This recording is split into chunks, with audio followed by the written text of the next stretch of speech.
வணக்கம் மக்களே. நம்ம சேனல்ல தொடர்ந்து ரிவ்யூஸ் தாங்க பார்த்துக்கிட்டு இருக்கோம். அந்த வகையில இப்ப நம்ம எதை பத்தின ரிவ்யூ பார்க்க போறோம் அப்படின்னா, நம்ம மாயா கதையில பிப்ரவரி 20ஆம் தேதி எபிசோடுக்கான ஒரு ப்ரோமோ தாங்க இந்த வீடியோல பார்க்க போறோம். ஸோ மறக்காம இந்த வீடியோக்கு லைக் பண்ணிக்கோங்க, நம்ம சேனலையும் சப்ஸ்கிரைப் பண்ணிட்டு பக்கத்துல உள்ள பெல் ஐக்கானையும் கிளிக் பண்ணி ஆல்னு செட் பண்ணிக்கோங்க. அப்பதாங்க அடுத்த வீடியோஸ் போடும் பொழுது உங்களுக்கு நோட்டிபிகேஷன் வரும். சரி, வாங்க வீடியோக்குள்ள போலாம். என்ன நடக்குதுன்னா, நம்ம கதிரை பார்த்து நேரா ரகுராம் என்ன சொல்றாருன்னா, டே அங்க கோர்ட்ல என்ன சொன்ன, இது மாதிரி தனா கூட சேர்ந்து வாழ விருப்பம் அப்படின்னு சொன்னியா? இங்க பாரு, நீ என்ன நினைச்சாலும் சரி, இன்னும் 3 மாத்தையில நேரா கோர்ட்டுக்கு வந்து 2 பேருக்கும் விவாகரத்தை வாங்கி கொடுக்கலைன்னா ஏன் பேரு ரகுராம் இல்ல அப்படின்ட்டு ரொம்ப ஸ்ட்ராங்கா சொல்றாரு. இது கேட்டதோட கதிர் சொல்றாரு, இங்க பாருங்க மாமா, தனாவுக்கு என் மேல முழு காதல் இருக்கு அப்படிங்கறது எனக்கு நல்லா தெரியும். கண்டிப்பா தனாவோட காதல என்கிட்ட சொல்ல வச்சு உங்ககிட்ட இந்த விவாகரத்தே வேணாம் அப்படின்னு சொல்ல வைக்கிறேன் அப்படின்ட்டு கதிரும் சவால் விடுறாரு. இதை கேட்டதோட ரொம்ப அதிர்ச்சி ஆகுறாங்க நம்ம தனா. அப்ப எல்லாரும் வீட்டுக்கு வராங்க. வீட்டுக்கு வந்ததோட பத்மா நேரா கேக்குறாங்க, அண்ணா என்னாச்சு அப்படின்னு. அப்ப நம்ம சிவா சொல்றாரு, இது மாதிரி விவாகரத்து கிடைக்கல, கதிர் வந்துட்டு தனா கூட சேர்ந்து வாழ விருப்பம்னு சொல்லியாச்சு, இதனால ஒண்ணும் பண்ண முடியல அப்படின்னு சொல்லிடுறாங்க. இதை கேட்டதோட நம்ம பத்மா ரொம்ப கோவமா, அண்ணா அப்பவே சொன்னேன் இவனுக்கு இடம் கொடுக்காதீங்க அப்படின்னு.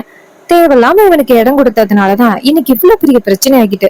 பாவம் தானா இன்னும் எவ்வளவுதான் நரக வேதனையை அனுபவிக்க போறான்னு தெரியல அப்படின்னு தேவையில்லாம அந்த பத்மா கண்டதையும் சொல்லிக்கிட்டு இருக்காங்க. இதை கேட்டதோட நம்ம சிவா சொல்றாரு, இங்க பாரு அக்கா, ஏற்கனவே அண்ணா ரொம்ப மனசு உடைஞ்சு போய் இருக்காரு, அவரை இன்னும் கொடுமைப்படுத்தாம மரியாதையை இந்த இடத்த விட்டு போ. இதை கேட்டதோட பத்மா சொல்றாங்க, நல்லது சொன்னாலே குடும்பத்துல யாருக்குமே பிடிக்காதே அப்படின்ட்டு பத்மா கோவமா அந்த இடத்துல இருந்து போறாங்க. அப்ப மாயா ஓடி வந்து ஜானகியை கை பிடிச்சு, பெரியமா, நம்ம தனாவுக்கும் கதிருக்கும் விவாகரத்து நடக்கல, தனா என்னதான் கதிர் கூட சேர்ந்து வாழ விருப்பம் இல்ல அப்படின்னு சும்மா வாய் வார்த்தைக்கு சொன்னாலும் கதிர் விட்டு கொடுக்கல. கதிருக்கு தனா கூட சேர்ந்து வாழ விருப்பம்னு கோர்ட்ல சொல்லிட்டான். அதனால ஜட்ஜம்மா 3 மாசம் டைம் கொடுத்துருக்காங்க. இது கேட்டதோட ஜானகி எப்ப சொல்றாங்க, 3 மாசம் தான் டைமா? எப்படியா இருந்தாலும் அவருக்கு கதிரை பிடிக்க போறது கிடையாது. மாயா சொல்றாங்க, பெரியமா, அந்த கார்த்திய பத்தின உண்மையும் அந்த புவனேஸ்வரியோட குடும்பத்தோட திட்டமும் பெரியப்பாவுக்கு தெரிஞ்சிட்டுன்னா அதுக்கப்புறம் எதுக்காக அவரு கதிரை துரத்த போறாரு, கதிரை அவரு தலையில தூக்கி வச்சு கொண்டாடுவாரு, பார்க்க போறீங்க அப்படின்னு. இதை கேட்டதோட ஜானகி சொல்றாங்க, அதுக்கான நாள் தான் எப்போன்னு தெரியல மாயா. மாயா சொல்றாங்க, பெரியமா, அது கூடிய சீக்கிரம் நடக்கும், நீங்க பார்க்கதான் போறீங்க அப்படின்னு சொல்லிட்டு நம்ம ஜானகிக்கு தைரியம் சொல்றாங்க. இதை கேட்டதோட ஜானகி ரொம்ப சந்தோஷப்படுறாங்க. அதே நேரத்துல ஜானகி நேரா தனாவை கூப்பிடுறாங்க, தனா இங்க வா அப்படின்னு. தனா நேரா வந்ததோட ஜானகி நேரா தனாவை சாமி ரூமுக்குள்ள கூட்டிட்டு போயிட்டு தனாவுக்கு குங்குமத்தை வச்சு விடுறாங்க நெத்தில. அப்ப நம்ம தனா கேக்குறாங்க, ஏமா அப்படின்னு. ஜானகி சொல்றாங்க, அப்புறம் எவ்வளவு பெரிய ஆபத்துல இருந்து நீ தப்பிச்சு வந்திருக்க. தனா கேக்குறாங்க, என்ன ஆபத்தம்மா சொல்றீங்க? ஜானகி சொல்றாங்க, உனக்கும் கதிருக்கும் இன்னொரு விவாகரத்து நடந்திருக்கும்ல, நல்ல வேலை நீ அந்த இடத்துல கதிர் கூட சேர்ந்து வாழ போய் விருப்பம் இல்லை அப்படின்னு சொன்னாலும் கதிருக்கு உன் மனசுல உள்ள அன்பு புரிஞ்சு அவன் உன் கூட சேர்ந்து வாழ விருப்பம் அப்படின்னு சொல்லியிருக்கான். இதை கேட்டதோட தனா சொல்றாங்க, அம்மா இதெல்லாம் நல்லதுக்கே இல்லம்மா, என்னால கண்டிப்பா கதிர் கூட சேர்ந்து வாழ முடியாது அப்படின்னு சொன்னதோட நம்ம ஜானகி கோவப்படுறாங்க, ஏண்டி இப்படி சொல்ற, சொன்னா கேட்கவே மாட்டேங்கிறியே. இதை கேட்டதோட தனா சொல்றாங்க, அம்மா எனக்கு வந்துட்டு அப்பாவோட பேச்சை என்னாலையும் மீற முடியாது, கதிர் அப்படி சொன்னானா அது எந்த அளவுக்கு அப்பாவை பாதிச்சிருக்கும்னு உங்களுக்கு தெரியுமா அப்படின்னு சொல்ல, அப்ப ஜானகி சொல்றாங்க, உன்னை திருத்தவே முடியாது அப்படின்னு சொல்லிட்டு ஜானகி கோவமா போறாங்க. இத பார்த்துட்டு நம்ம தனா ரொம்ப கவலைப்படுறாங்க, அம்மா நம்ம மேல ஏன் இப்படி கோவப்படுறாங்க அப்படின்ட்டு தனா நேரா மாடிக்கு போறாங்க. அங்க நம்ம கதிர் இருக்காரு. அப்ப தனா நேரா கதிர் கிட்ட போயிட்டு, இங்க பாரு, எதுக்காக இப்படி சொன்ன, அப்பா இதை கேட்டுட்டு எவ்வளவு கஷ்டப்பட்டாரு தெரியுமா. அதுக்கு கதிர் கேக்குறாரு, ஏன் தனா, உன் மனசுல உள்ள காதல மாமாட்ட சொல்லலாம்ல, எனக்கு கதிரை பிடிச்சிருக்கு, கதிர் கூட சேர்ந்து வாழ விருப்பம்னு சொல்லலாம்ல, ஏன் தானே நீ அப்படி சொல்ல மாட்டேங்கிற. தனா சொல்றாங்க, இங்க பாரு கதிர், நீ அப்படி கோர்ட்டுல சொன்னதை பார்த்துட்டு அப்பா எவ்வளவு கஷ்டப்பட்டாரு தெரியுமா. அவரோட கஷ்டத்தை என்னால கொஞ்சம் கூட பார்க்கவே முடியல. என் மனசெல்லாம் ரொம்ப வருத்தம் அடைஞ்சிட்டு தெரியுமா. அப்பா ரொம்ப பாவம், அவரை ஏன் நீ இப்படி கஷ்டப்படுத்துற. கதிர் கேக்குறாரு, ஏந்தனா உங்க அப்பாவை பாக்குறியே, என்ன பார்க்க மாட்டியா.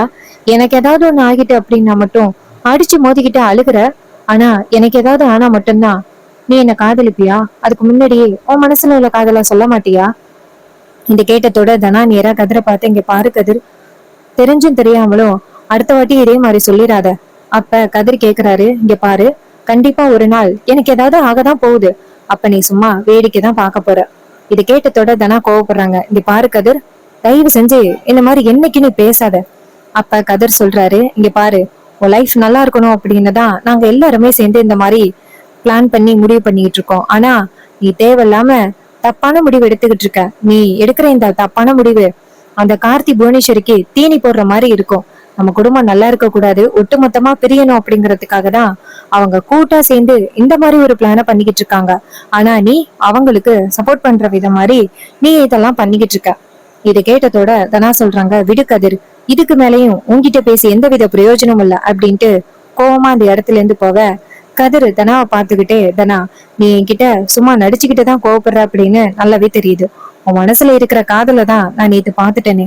கண்டிப்பா உன் மனசுல உள்ள காதலை வெளியில கொண்டு வருவேன். அத்தனை பேருக்கு முன்னாடி கதிர், நான் உன்னை லவ் பண்றேன் அப்படின்னு சொல்ல வைக்கிறேன் அப்படின்னு நம்ம கதிர் நினைக்கிறாரு. அதுக்கப்புறம் சீனை செட் பண்ணி நேரா அந்த புவனேஸ்வரியோட கூட்டத்தை காமிக்கிறாங்க. புவனேஸ்வரி, பசுபதி, கார்த்தி 3 பேரு வீட்டுல இருக்க, மகாலிங்கம் அங்கிருந்து ஓடி வராரு. புவனேஸ்வரி மகாலிங்கத்தை பார்த்து, என்ன ஏதோ முக்கியமான விஷயம் சொல்ற மாதிரி வரப்போறீங்க? அப்ப மகாலிங்கம் சொல்றாரு, ரொம்ப முக்கியமான விஷயம்தான். அந்த ரகுராம் இந்த தனாவுக்கு ஏதோ பாஸ்போர்ட் ஏற்பாடு பண்ணிருப்பான் போல. தனாவோட பேரு பக்கத்துல கதிர் பேரு வந்ததோட 2 பேருக்கும் விவாகரத்தை கண்டிப்பா ஏற்பாடு பண்ணிடணும் அப்படின்ட்டு கோர்ட்டுக்கு போயிருக்கான். அங்க கோர்ட்டுக்கு போனதோட தனா வழக்கம் போல கதிர் கூட சேர்ந்து வாழ விருப்பம் இல்லைன்னு சொல்லியிருக்கா. ஆனா இந்த கதிர் சொதப்பிட்டான். தனா கூட சேர்ந்து வாழ விருப்பம் இருக்குன்னு சொல்லிட்டான். அதனால 2 பேருக்கும் சேர்த்து 3 மாசம் டைம் கொடுத்திருக்காங்க. இது கேட்டதோட புவனேஸ்வரி சொல்றாங்க, ஓ, விவாகரத்து வரைக்கும் போயிட்டாங்களா? இது நல்ல விஷயமா இருக்கே. மகாலிங்கம் கேக்குறாரு, என்ன நல்ல விஷயம்? 3 மாசம் டைம் கொடுத்திருக்காங்க. அந்த 3 மாச கேப்ல கார்த்தி உயிரோட இருக்கிற விஷயமோ இல்ல நம்ம எல்லாரும் சேர்ந்து பண்ண இந்த திட்டமோ அந்த குடும்பத்துக்கு தெரிய வந்துச்சுன்னா கண்டிப்பா என்ன நடக்கணும் உங்களுக்கு தெரியும்ல. இதை கேட்டதோட புவனேஸ்வரி சொல்றாங்க, கண்டிப்பா இந்த விஷயம் தெரியக்கூடாது. கார்த்தி இந்த ஊர்ல இருக்கிற வரைக்கும் தான் நமக்கு ரொம்ப பெரிய பிரச்சனை. கார்த்திய எப்படியாவது நம்ம வெளியூருக்கு அனுப்பணும் அப்படின்ட்டு புவனேஸ்வரி சொல்ல, மகாலிங்கம் கேக்குறாரு, அப்படி எங்கதான் அனுப்ப போறீங்க? நீங்க என்ன எங்க அனுப்புனாலும் கண்டிப்பா அந்த மாயா கண்டுபிடிச்சிருவா, என்ன பண்ண போறீங்க? அதுக்கு புவனேஸ்வரி சொல்றாங்க, அவனை எங்க அனுப்பணுமோ நான் அங்க அனுப்பிக்கிறேன். இதை கேட்டதோட பசுபதி சொல்றாரு, இங்க பாருமா, நம்ம பக்கத்தூர்ல கூட நமக்கு தெரிஞ்ச சொந்தக்காரவங்க இருக்காங்க, அப்ப சாப்பிட அங்கேயே கொண்டு போய் நம்ம கார்த்தியை விட்டுறலாமே. புவனேஸ்வரி சொல்றாங்க, இல்லன்னா நம்ம சொந்தக்காரவங்க அப்படிங்கறதுக்காக கண்டிப்பா மாயா அங்கெல்லாம் போயிட்டு தேடி பாப்பா. இதனால அவளுக்கு நம்ம வாய்ப்பு கொடுக்கற மாதிரி இருக்கும். நம்ம அவனை வேற எங்கேயாவது அனுப்பணும் அப்படின்ட்டு புவனேஸ்வரி சொல்றாங்க. மகாலிங்கம் சொல்றாரு, நான் ஒரு யோசனை சொல்லுவேன். அப்ப புவனேஸ்வரி கேக்குறாங்க, என்ன யோசனைன்னு சொல்லுங்க. அப்ப பசுபதி சொல்றாரு, ஆமா, வேற வழி இல்ல, உங்க யோசனையை கேட்டுதானே ஆகணும். பசுபதி சொல்றாரு, சொல்லு என்ன யோசனை அப்படின்னு. மகாலிங்கம் சொல்றாரு, இப்ப சப்ல உங்க பிள்ளைய வெளிநாடுக்கு அனுப்பிட்டா என்ன? பசுபதி கேக்குறாரு, ஒரே ஒரு பிள்ளை கண்ணே கண்ணுன்னு பெத்து வச்சிருக்கேன், அந்த பிள்ளைய வெளிநாட்டுக்கு அனுப்பிட்டு பிரிய சொல்றீங்களா? அப்ப மகாலிங்கம் சொல்றாரு, இங்க பாருங்க, கார்த்தி உயிரோட இருக்கிற விஷயம் மட்டும் தெரிஞ்சிச்சுன்னு வச்சுக்கிடுங்களேன், அவ்வளவுதான். மொத்தமா கார்த்திய போலீஸ் அலைக்கா தூக்கிட்டு போவாங்க. பரவாயில்லையா? இது கேட்டதோட புவனேஸ்வரி நேரா பசுபதியை பார்த்து, அண்ணா, இவரு சொல்றதும் சரிதான். கார்த்தி மேல நம்ம ரொம்ப பாசமா இருக்கோம். அதுக்காக கார்த்திய கொஞ்ச நாள் பிரிஞ்சிருக்கிறதுல தப்பு இல்ல. ஒருவேளை அவனை மட்டும் நம்ம இங்க வச்சிருந்தோம்னா அந்த மாயா கண்டிப்பா கார்த்தி இருக்கிற இடத்த கண்டுபிடிச்சு அவனை போலீஸ்ல பிடிச்சு கொடுத்துருவா. அதனால நம்ம கொஞ்சம் உஷாரா இருக்கணும். இதை கேட்டதோட பசுபதியும், ஆமா புவனேஸ்வரி, அந்த மாயா சாதாரண ஆள் கிடையாது. நம்மள மாட்டி விடுறதுக்காக அவ இன்னரம் ஏதாவது ஒரு பிளான் பண்ணிக்கிட்டு இருப்பா. இதை கேட்டதோட புவனேஸ்வரியும், ஆமாண்ணா, அவகிட்டேந்து தப்பிக்கணும் அப்படின்னா நம்ம பிள்ளைய வெளிநாடுக்கு அனுப்பிதான் ஆகணும், வேற வழி கிடையாது. கார்த்திய நம்ம பிரிஞ்சு இருப்போம்தான், ஆனா அந்த ஜானகியோட குடும்பமும் பழிவாங்கின மாதிரி இருக்கும்ல அப்படின்னு. இது கேட்டதோட பசுபதியும், சூப்பர் ஐடியாமா, சரி, அந்த மத்த விஷயத்த எல்லாம், அந்த பாஸ்போர்ட் அந்த விஷயத்தையெல்லாம் மகாலிங்கத்துக்கிட்ட ஒப்படைச்சிருவோம், அவன் எடுக்கட்டும். இது கேட்டதோட நம்ம புவனேஸ்வரியும், ஆமாண்ணா, இவரே பாத்துக்கட்டும், ஏன்னா நம்ம போனா நம்ம மேல சந்தேகம் வரும். இதை கேட்டதோட மகாலிங்கம் சொல்றாரு, சரி, கார்த்தியோட டீடைல்ஸ் மட்டும் கொடுங்க, நான் எப்படியாவது ரெடி பண்ணிடுறேன். இது கேட்டதோட அவங்களும் சரி அப்படின்னு சொல்லிட்டு கார்த்தியோட டீடைல்ஸ் இருக்குல்ல அதையெல்லாம் எடுத்துட்டு போறாரு. இன்னொரு பக்கம் நம்ம தனா வந்துட்டு நேரா ரகுராம் கிட்ட, அப்பா, இந்த பாஸ்போர்ட் வந்திருக்குன்னு சொன்னீங்கல்ல, அது பேரு ஏதோ மாற்றமா இருக்குன்னு சொல்லி கோவப்பட்டீங்கல்ல, சோ அந்த விவரத்தை நான் போய் கேட்டுட்டு வரேன், அட்லீஸ்ட் பேர் மாத்த முடியுமா அப்படின்னு உங்க சந்தோஷத்துக்காக. இது கேட்டதோட ரகுராமும், சரிம்மா, நீ போய் கேட்டு அப்படின்னு சொன்னதோட தனா நேரா அவங்களோட டீடைல்ஸ் எடுத்துக்கிட்டு நேரா அந்த பாஸ்போர்ட் அப்ளை பண்றதுக்கு கடைக்கு போறாங்க. அதுக்கு முன்னாடியே மகாலிங்கம் அந்த கடையில உள்ளவர்கிட்ட போயிட்டு டீட்டெயில கொடுத்துக்கிட்டு இருக்காங்க. அவரு கேக்குறாரு, பேர் என்ன, கார்த்தியா? அவங்க சொல்றாங்க, ஆமா பேரு கார்த்தி தான் அப்படின்னு சொல்லி பேசிக்கிட்டு இருக்காங்க. மகாலிங்கம் என்ன பேசிக்கிட்டு இருக்காரு அப்படிங்கறத தனா காதுல வாங்குறாங்க. அப்ப மகாலிங்கம் சொல்றாரு, பேரு கார்த்தி, அப்படியே வெளிநாட்டுக்கு பாஸ்போர்ட் எடுக்கணும், அப்படியே அப்ளை பண்ணுங்களேன் அப்படின்னு சொன்னதோட அவங்களும் சரி அப்படின்னு சொல்லிட்டு கார்த்தியோட டீட்டெயில்ஸை வாங்கிட்டு ரெடி பண்றாங்க. மகாலிங்கம் அவர்கிட்ட கொஞ்சம் பணம் கொடுத்து, இங்க பாருங்க, நான் கார்த்திக்கு தான் பாஸ்போர்ட் எடுக்க வந்தேன் அப்படிங்கிற விஷயத்த பத்தி யாருக்கிட்டையும் சொல்லக்கூடாது அப்படின்னு. இது கேட்டதோட அவரும் சரி அப்படின்னு சொல்லிட்டு கார்த்தியோட டீட்டெயில்ஸை வாங்கி வச்சுக்கிட்டு பணத்தையும் வாங்கிக்கிறாரு. அதுக்கப்புறம் நம்ம மகாலிங்கம் என்ன பண்றாருன்னா, நேரா நம்ம வெளியில வராரு. அப்ப தனா வந்துட்டு இத பாக்குறாங்க. மகாலிங்க போனதோட தனா நேரா ஷாப்குள்ள போயிட்டு அந்த அண்ணன் கிட்ட, அண்ணா கொஞ்ச நேரத்துக்கு முன்னாடி ஒருத்தர் வந்தாரே, அவரு யாருக்கு பாஸ்போர்ட் ரெடி பண்ணாரு? அப்ப அவங்க சொல்றாங்க, இங்க பாருங்க, உங்களுக்கு என்ன வேணும்னு சொல்லுங்க. அப்ப தனா வந்துட்டு கையில இருக்கிற காசை எடுத்து கொடுத்து அவர்கிட்ட, இங்க பாருங்க இப்ப சொல்லுங்க அப்படின்னு சொன்னதோட அவரு சொல்றாரு, பேரு கார்த்தியா, அவருக்கு பாஸ்போர்ட் ரெடி பண்ணணுமா. இது கேட்டதோட நம்ம தனாவுக்கு ரொம்ப அதிர்ச்சி. அப்ப தனா சொல்றாங்க, எப்படி சார் அவங்களுக்கு பாஸ்போர்ட் ரெடி பண்ண முடியும், அதான் அவர் உயிரோடவே இல்லையே. அதுக்கு அவங்க சொல்றாங்க, இங்க பாருமா, அந்த பையன் உயிரோட தான் இருக்கான் அப்படின்னு ரெடி பண்ண சொல்லிட்டு போறாங்க, என்னமா பண்ற அப்படின்னு. அப்ப நம்ம தனா வந்துட்டு நேரா வீட்டுக்கு வராங்க. வீட்டுக்கு வந்ததோட தனாவுக்கு ஒரே குழப்பமா இருக்கு. அப்ப கார்த்தி இங்க இருந்தா கண்டிப்பா மாட்டிப்போம் அப்படின்னு தெரிஞ்சு கார்த்தியை வெளிநாடு அனுப்புறதுக்கு இவங்க பிளான் பண்ணிக்கிட்டு இருக்காங்க. விடக்கூடாது, இந்த விஷயத்த பத்தி உடனே நம்ம மாயாட்ட சொல்லணும் அப்படின்னு தனா மாயாவை எங்க பார்த்தாலும் தேடுறாங்க. ஆனா மாயா எங்கேயுமே இல்ல. அப்ப தனா நினைக்கிறாங்க, இந்த விஷயத்த பத்தி யாருகிட்ட சொல்றது அப்படின்ட்டு தேடும் பொழுது கதிரும் வீட்டுல இல்ல, ரகுராம் மட்டும்தான் வீட்டுல இருக்காரு. அப்ப நம்ம தனா நேரா ரகுராம போய் பாக்குறாங்க. அப்பா உங்ககிட்ட ஒரு முக்கியமான விஷயம் சொல்லணும் அப்படின்னு ரகுராம் கேக்குறாரு. என்ன தனா, உட்காரு அப்படின்னு. அப்ப தனா சொல்றாங்க, அப்பா இந்த விஷயத்த சொன்னா கண்டிப்பா உங்களால நம்ப முடியாதுப்பா அப்படின்னு. ரகுராம் கேக்குறாரு, என்னமா சொல்ல போற? தனா சொல்றாங்க, அப்பா இத்தனை நாளும் கதிர் இறந்துட்டாரு அப்படின்னு தானே எல்லாருமே நினைச்சுக்கிட்டு இருக்காங்க, கேஸ் கூட அதானப்பா நடந்துகிட்டு இருக்கு. ஆனா அந்த கார்த்தி ஒண்ணு இறக்கலப்பா, அவன் உயிரோட தான் இருக்கான், அவனை நம்ம எப்படியாவது பிடிக்கணும். இதை கேட்டதோட ரகுராம் சொல்றாரு, அம்மாடி தனா, என்ன தூக்கத்துல இருந்து கிளம்பி வரியாமா? அப்ப தனா சொல்றாங்க, அப்பா நான் வந்துட்டு தூக்கத்துல இருந்து கிளம்பி வரல, அந்த கார்த்தி உயிரோட தான் இருக்கான்ப்பா. ஒரு நாள் மாயா கூட அந்த கார்த்தி உயிரோட இருக்கிறத பாத்திருக்கா. அப்ப ரகுராம் சொல்றாரு, அந்த மாயா சொன்னா அப்படின்னா என்கிட்ட வந்து சொல்ற? அப்ப தனா சொல்றாங்க, அப்பா நீங்களே சொல்லுங்க, மாயா பொய் சொல்லுவாளா? அப்ப ரகுராம் சொல்றாரு, நானும் ஆரம்பத்துல இருந்து அவங்க மேல நான் நம்பிக்கை வச்சுக்கிட்டு தான் நான் இருந்தேன். ஆனா இப்பதான் புரியுது, நான் தப்பா அவங்க மேல நம்பிக்கை வச்சுட்டேன், அவங்க மேல நான் நம்பிக்கையே வச்சிருக்க கூடாது அப்படின்னு. இதை கேட்டதோட தனா சொல்றாங்க, என்னப்பா இப்படி சொல்றீங்க? அப்ப ரகுராம் சொல்றாரு, இங்க பாரு தனா, நான் இது வரைக்கும் நம்பி ஏமாந்தது போதும், இதுக்கு மேலேயே நீ ஏமாற வேண்டாம் தனா. அப்ப தனா கேக்குறாங்க, ஏன்பா இப்படி சொல்றீங்க? இங்க பாருங்க, என்னை பொறுத்த வரைக்கும் கண்டிப்பா மாயா பொய் சொல்லி இருக்க மாட்டா. இங்க பாருங்க, நான் இப்ப கடைக்கு இந்த பேரு விஷயமா அந்த டீட்டெயில் சம்பந்தமா நேரா நான் பாஸ்போர்ட் அப்ளை பண்றதுக்காக கடைக்கு போயிருந்தேன். அங்க மகாலிங்க என்ன பண்ணாரு தெரியுமா? கார்த்திக்காக பாஸ்போர்ட் அப்ளை பண்றதுக்காக வந்திருக்காரு. அப்பா நீங்க கண்டிப்பா நம்பிதான் ஆகணும் அப்படின்னு ரகுராம் சொல்றாரு. என்னமா இப்படி சொல்ற? என்னால நம்ப முடியல. அப்ப அதெல்லாம் சொல்றாங்க, அப்பா கண்டிப்பா அந்த புவனேஸ்வரி வீட்டுலதான் அந்த கார்த்தி இருக்கணும்ப்பா. அப்ப ரகுராம் சொல்றாரு, இங்க பாருமா, ஏமா நீ கார்த்தி உயிரோட இருப்பான்னு சொல்ற? அப்ப தனா சொல்றாங்க, அப்பா உங்களுக்கு ரொம்ப நாளா தெரியாத ஒரு உண்மையை சொல்றேன். அப்ப ரகுராம் கேக்குறாரு, என்னமா சொல்ற? அப்ப தனா சொல்றாங்க, அப்பா நான் கார்த்திகை காதலிச்சேன் அப்படின்னு. இதை கேட்டதோட ரகுராம் அதிர்ச்சி ஆகுறாரு. என்னமா சொல்ற? அப்ப தனா சொல்றாங்க, ஆமாப்பா நான் கார்த்திக் சார காதலிச்சேன், ஆனா அவரு புவனேஸ்வரியோட அண்ணன் பையன் அப்படிங்கறது எனக்கு தெரியாது. ஆனா அவருதான் வந்துட்டு நான் கல்யாணம் பண்ணிக்க போறேன்னு தெரிஞ்சதோட நான் ரொம்ப சந்தோஷப்பட்டேன். ஆனா அவரு நல்லவரே கிடையாது, பல பெண்களோட தொடர்புல இருந்திருக்காரு. இத பத்திதான் கதிர் ஆரம்பத்துல இருந்து நம்ம குடும்பத்துக்கிட்ட சொல்றதுக்கு ரொம்ப போராடி இருக்காரு. ஆனா நம்ம எல்லாருமே பிளைண்டா அந்த கார்த்திய நம்பிட்டோம். அவன் நல்லவனே கிடையாது, அவன் பல பெண்களோட தொடர்புல இருந்திருக்கான். அத பத்தி கதிர் என்கிட்ட பல தடவை சொன்னாரு, ஆனா நான் கேட்கவே இல்லை. மாயாவுக்கும் கடைசி நேரத்துல உண்மை தெரிஞ்சுதான். வேற என்ன பண்றதுன்னு தெரியாம கதிரை என் கழுத்துல தாலி கட்ட வச்சாச்சு. ஒருவேளை நான் மட்டும் கார்த்திய கல்யாணம் பண்ணியிருந்தேன்னா என்ன நடந்திருக்கும் தெரியுமா? அந்த புவனேஸ்வரி வந்துட்டு என்ன ஒரே நாள் மட்டும் வீட்டுல வச்சிருந்துட்டு மறுநாள் வாழா வெட்டியா வீட்டுல வந்துட்டு விட்டுட்டு போறதுதான் அவங்களோட பிளானே. இது தெரியுமாப்பா? இதை கேட்டதோட ரகுராம் அதிர்ச்சி ஆகுறாரு.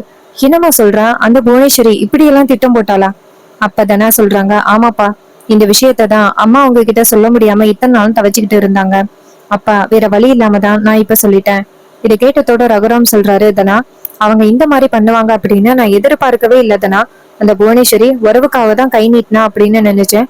கடைசியில பார்த்தா நம்ம குடும்பத்தை ஆத்துல இழுத்து விடுறதுக்கு தான் அவ உறவு கேட்டிருக்கா. அவள மாதிரி பொம்பளைய இது வரைக்கும் நான் பார்த்ததே கிடையாது.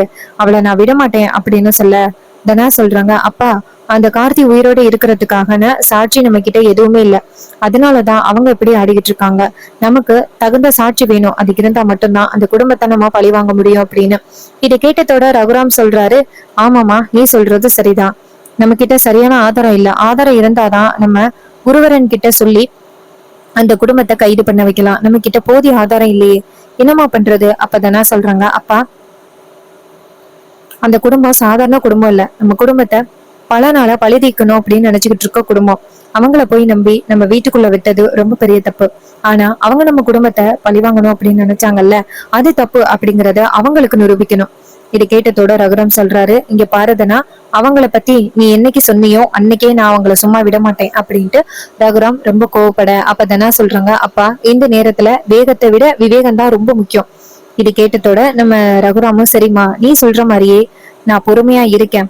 அந்த கார்த்தி உயிரோட இருக்கிறத நம்ம கண்டுபிடிச்சு அந்த குடும்பத்தையே நம்ம ஒரு பலி பண்ணலாம் அப்படின்னு சொன்னதோட நம்ம தானே ரொம்ப சந்தோஷப்படுறாங்க. அப்பா நீங்க எங்க நம்ப மாட்டீங்களோன்னு நினைச்சேன். நல்ல வேலை நான் சொன்னதை நம்பிட்டீங்க. ரகுராம் சொல்றாரு, நீ சொல்றத நம்பாம நான் வேற யாரு சொல்றதம்மா நம்ப போறேன்? நீ என் பொண்ணு அப்படின்னு. இதை கேட்டதோட தனா ரொம்ப சந்தோஷப்படுறாங்க. அதே நேரத்துல நம்ம மாயா வந்துட்டு ரூம்ல இருக்காங்க. அப்ப அந்த சீனு போயிட்டு நேரா மாயா கிட்ட, இங்க பாரு மாயா, என்ன நினைச்சுக்கிட்டு இருக்க? நீ பாட்டுக்கும் அந்த கதிர்கிட்ட இது மாதிரி தனாவை விவாகரத்து பண்றதுல விருப்பம் இல்லை அப்படின்னு சொல்லி கொடுத்துட்ட. அந்த கதிரை போயிட்டு கோர்ட்டுல சொல்லிட்டான். வீட்டுல இதனால எவ்வளவு பிரச்சனை வந்துச்சுமா, ஏன் இப்படி பண்ற? அப்ப மாயா சொல்றாங்க, இங்க பாரு சீனு, முட்டாள்தனமா பேசாத. இன்னைக்கு விவாகரத்தை பண்ணா யாரோட லைஃப் வந்து பாதிக்கப்படும்? அது தனாவோட லைஃப் தானே. அதை பத்தி கொஞ்சமாவது யோசனை பண்ணி பாத்தியா? உனக்கு தனாவோட லைஃப் கொஞ்சம் கூட முக்கியமே இல்லையா? அவளோட ஃபியூச்சரை பத்தி யோசனை பண்ணி பாத்தியா? இன்னைக்கு அவங்க 2 பேருக்கும் விவாகரத்து ஏற்பாடு பண்ணி கொடுத்துட்டேன். ஃபியூச்சர்ல தனாவை யாரு பார்த்துப்பா? அதை பத்தி கொஞ்சமாவது யோசனை பண்ணியா? இது கேட்டதோட சீனு பொறுமையா இருக்காரு. சோ ஒரு நாள் இல்லைன்னா ஒரு நாள் கண்டிப்பா நம்ம ரகுராமுக்கு உண்மை தெரிய வரும். சோ உண்மை தெரிஞ்ச பிறகு ரகுராம் எப்படி வந்துட்டு அதை ஏத்துக்க போறாரு, நம்ம மாயாவும் எப்படி வந்துட்டு அந்த கார்த்தி உயிரோட இருக்கிறத கண்டுபிடிக்க போறாங்க.